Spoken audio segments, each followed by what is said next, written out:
Hi, good to see you today. Thank you for joining me to talk a little bit about Bhujangasana, Cobra Pose. Now, this is a pose that for some of you, you've told me, makes you feel too much compression in the low back.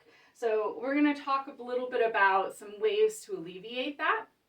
We're also going to talk about a different way to do Cobra if you can't lie down on your belly for some reason, or you just want another way to explore it. So even if you've done Cobra a million times, I encourage you to try out these little tricks and see what you learn. You might find a way that's a little bit easier for you, and easier means you can experience more. You have room in your head and in your body for more detail, more subtle sensation, more subtle awareness.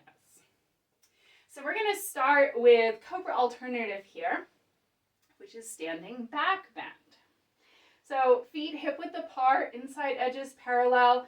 If your hips feel really tight, you can take your feet a little bit wider apart than that, and it'll give you a little bit more access into your hips.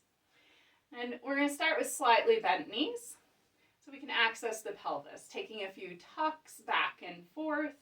So tail back, tail forward, a little bit of freedom in there. Good. And then we're going to take our hands to our pelvic triangle. So this is pubic bone and hip points, the hip points being the top front of your pelvis. And we want to bring those to perpendicular with the floor. So when we send our tail back, our hip points come forward. When we send our tail forward, our pubic bone comes forward. We want to find a neutral place here. We're not really forward or back. Hip points and pubic bone, pelvic triangle, perpendicular with the floor. You'll notice that as you do this, you begin to feel a little engagement in your lower core. This is good. Now take that pelvis forward, keeping that pelvic triangle perpendicular with the floor, and just go as far as it goes.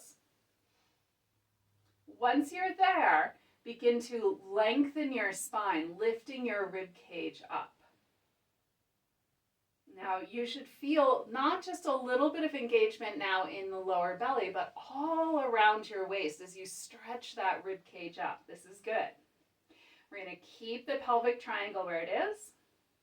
Keep lifting the rib cage, and now begin to lift your sternum. So this is where we begin to find more back bend. As your shoulders come back, you can let them drop back. If you'd like a little support, take your hands to your sacrum.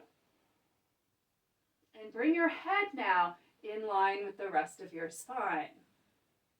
This is Cobra Pose, but standing up.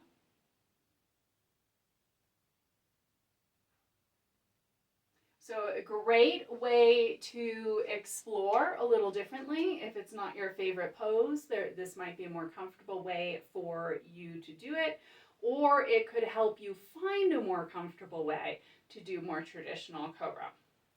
When you're pregnant or can't lie on your belly for whatever reason, this is your Cobra, the standing Cobra.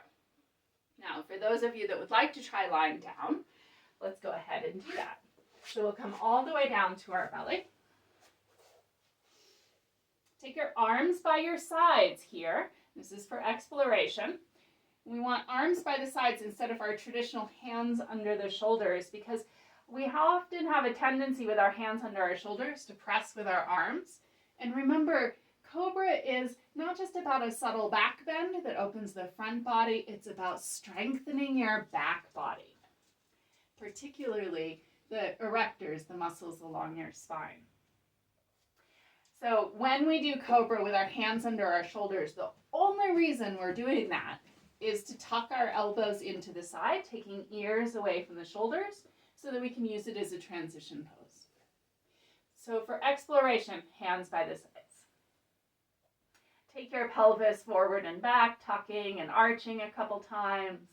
Pubic bone down, tail up. And see if you can feel your pubic bone and your hip points here. We're going to bring them equidistant from the floor. So we're achieving the same thing as we did when we were standing with our pelvic triangle. We're going to keep that equidistant from the floor, pressing the entire pelvic triangle down. This helps us activate all the way around the waist, just like we did when we were standing. And then we're going to begin to reach our rib cage away from the belly. Now, as you do this, you might feel a little bit of a stretch happening there. You might find that your pubic bone is pressing down a little bit more. And this is a nice cue, a nice thing to think about as you begin to stretch longer, especially if this creates tension in your low back. If you pull your pubic bone towards your rib cage, you'll notice the low back rounds a little bit. This will help take a little pressure out. But if you press your pubic bone down, keep pressing your hip points down as well. Sternum forward. Reach the top of your head towards the wall in front of you. You'll notice I'm already starting to lift. I'm not trying to lift here. I'm just trying to lengthen. The length brings the lift. Once you've found as much length as you can, keep going, and begin to think about lifting. Be mindful, pubic bone down and towards your rib cage, hip points pressed down. Keep them equidistant if that feels comfortable. Bring a little more pressure into your pubic bone if that feels better. And then make sure you're not clenching your bottom. That'll create lots of tension in the low back. So we want to have a little engagement there in the bottom, but not a lot. You should feel your back muscles working. Your legs start to come up, press them down. This will help you create the balance you need.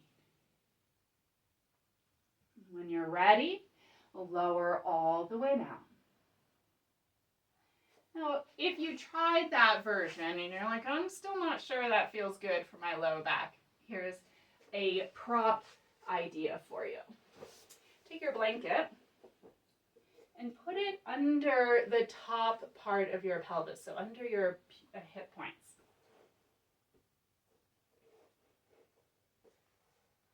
Now you can see as I put this right under my hip points, it's already changing the shape of my low back, right? We have less of a lumbar curve.